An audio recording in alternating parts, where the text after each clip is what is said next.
আজকে top news 11 বছরের বাচ্চাকে অপ্রীতিকর ঘটনার মাধ্যমে তার পেটে 7 মাসের বাচ্চা, সে অন্তঃসত্ত্বা, নাউজুবিল্লাহ।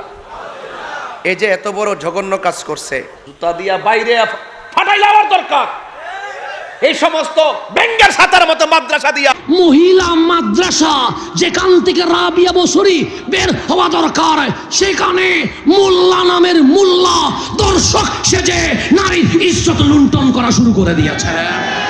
প্রিয় দর্শক, এই তাহিরি এবং সুন্নিদের এই হাসানুর রহমান আজহারি আরো কতগুলো দেখলাম, এই নিয়ে একেবারে ফাটায় লাইতেছে।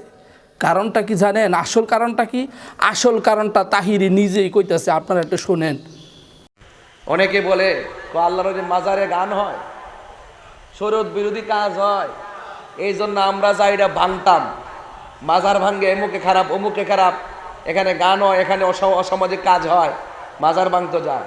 তাহিরির চোখে মাজারে যে গান হয়, মাজারে যে নাচানাচি হয়, মাজারে যে ইয়াবা বাবা সেবন করা হয়, এগুলো তাহিরির চোখের মধ্যে পড়ে না। কারোর পড়বো কেমনে? তাহিরির চোখের মধ্যে হলো কালো চশমা।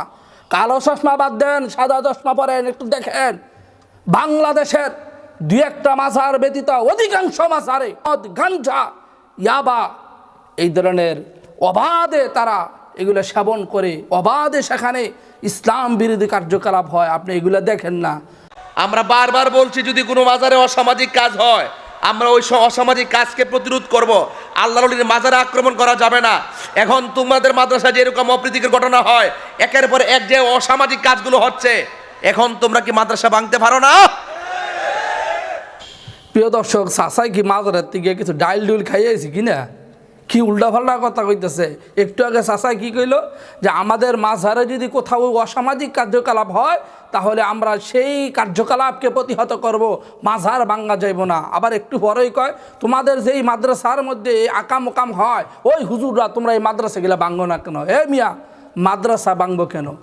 যদি কেউ অপরাধী হয়ে থাকে, কোনো শিক্ষক যদি এইরকম কাজ করে থাকে, তাহলে অবশ্যই এই শিক্ষকের বিরুদ্ধে অ্যাকশন নিতে হবে। সে যাই হোক, স্কুলের শিক্ষক হোক, মাদ্রাসার শিক্ষক হোক, ইউনিভার্সিটির শিক্ষক হোক, সবার বিরুদ্ধে আমরা ঐক্যবদ্ধভাবে আন্দোলন করবো আর বিচার চাইব।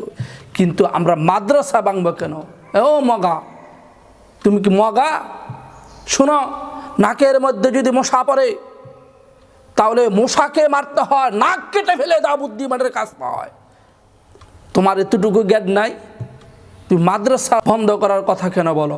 যদি কোনো উস্তাদ এই ধরনের জঘন্য কাজ করে থাকে, এটা যে কোনো উস্তাদই হোক, তাদের বিচার হওয়া চাই, তাদের বিচার আমরাও চাই।